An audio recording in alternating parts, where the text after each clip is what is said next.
Jérôme Brou, donc producteur de poires, cerises, fraises et également président du COVETA, le centre technique à la Chambre d'agriculture. Le COVETA, il est venu un petit peu avec l'explosion de la démographie en arboriculture. Dans les années 60-65, il y avait besoin d'un centre technique.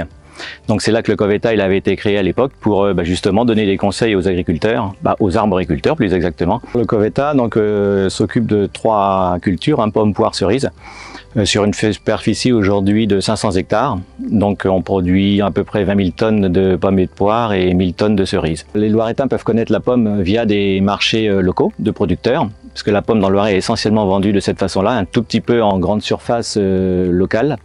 Et puis pour la poire et la cerise, donc là c'est national, via des centrales d'achat et pratiquement toutes les enseignes. On les retrouve sur l'étiquetage des plateaux, donc sur le côté du plateau il y a l'étiquette du producteur. C'est une petite diversification, c'est la poire dans la bouteille, qui est la poire d'Olivet.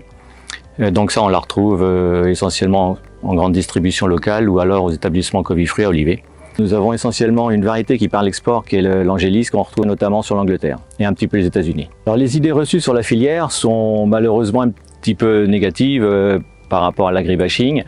On a une filière où il y a des traitements pour avoir des fruits qui soient sains, et ça c'est un petit peu décrié. Par contre dans un verger, on est loin d'imaginer toute la biodiversité qu'il peut y avoir, que ce soit sur le végétal, par terre, au sol. Pendant 1 heure ou 2 heures, à la même place, puis vous regardez la nature, on voit plein de choses dans un verger. C'est énorme, énorme. Je pense qu'il y a une partie de la population qui se rend pas forcément compte de ça, de la biodiversité que l'on peut avoir. Dans le Loiret, tous les producteurs qui vendent en GMS sont labellisés, donc HVE, valeur environnementale, verger éco-responsable, Global Gap. Ça, c'est les 3 grands labels que l'on a dans le Loiret par rapport à la grande distribution. Je pense que les consommateurs sont attentifs sur le respect de la planète, de la nature. Ce que l'on rencontre, c'est que pendant le Covid, il y avait beaucoup d'achats locaux, d'achats de cultures biologiques.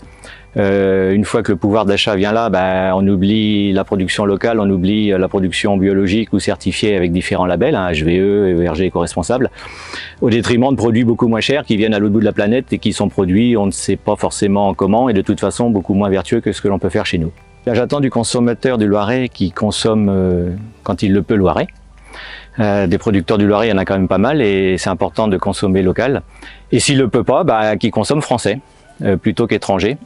On est en concurrence qu'on pourrait appeler déloyale dès qu'on sort des frontières. Et c'est important, si on veut conserver une agriculture performante, on a la chance en France d'être formé, d'avoir une des agricultures les plus vertueuses au monde. Donc il faut en être conscient et pas lâcher ses agriculteurs.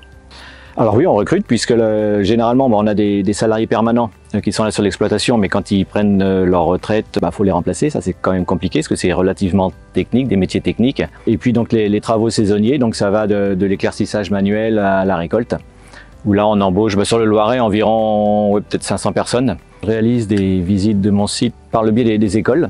Essentiellement primaires, voire collège d'ailleurs, qui viennent sur site, ou c'est moi aussi qui y vais pour expliquer un petit peu la façon dont on travaille, et puis faire goûter des produits agricoles, notamment de la pomme, de la poire, la cerise moins puisque c'est plutôt en fin d'année et ils sont en congé scolaire, mais sur de la pomme et de la poire, oui ça se fait. Oui.